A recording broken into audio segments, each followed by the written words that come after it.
చాలా మంది అనుకుంటారు యూనివర్స్ అంటే ఆకాశం మాత్రమే కాదు, నక్షత్రాలు, గ్రహాలు, గెలాక్సీలు అవి యూనివర్స్ లో భాగాలు మాత్రమే. యూనివర్స్ అంటే అవి మాత్రమే కాదు. సింపుల్ గా చెప్పాలంటే మనం చూస్తున్న ప్రతిదీ, మనం చూడలేనిది, మనం అనుభూతి చెందేది మనకి తెలియకుండానే పనిచేస్తుంది. ఇవన్నీ కలిపిన ఒక పెద్ద వ్యవస్థ యూనివర్స్. నువ్వు ఊపిరి తీసుకుంటున్న శ్వాస, నువ్వు పడుకుంటున్న రాత్రి, నువ్వు అనుభవించిన బాధ, నువ్వు ఇంకా వదలలేని ఆశ, ఇవన్నీ యూనివర్స్ లో భాగాలే. సైన్స్ ప్రకారం యూనివర్స్ అంటే space, time, energy, matter. Universe దేవుడా?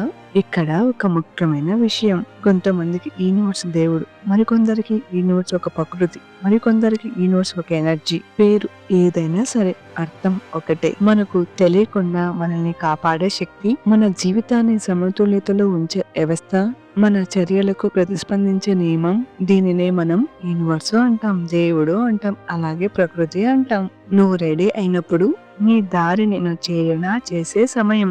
యూనివర్స్ తో ఎలా జీవించాలి?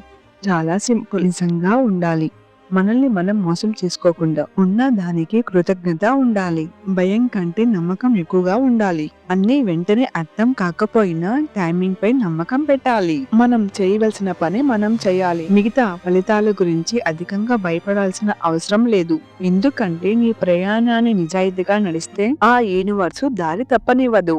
ఇక్కడి వరకు నువ్వు విన్నావంటే ఇది యాదృచ్ఛికం కాదు. యూనివర్స్ గురించి తెలుసుకోవాలనే ఆలోచన నీ మనసులో వచ్చిందంటే నీ జీవితంలో ఏదో ఒక మార్పు ఇప్పటికే మొదలైందన్నమాట.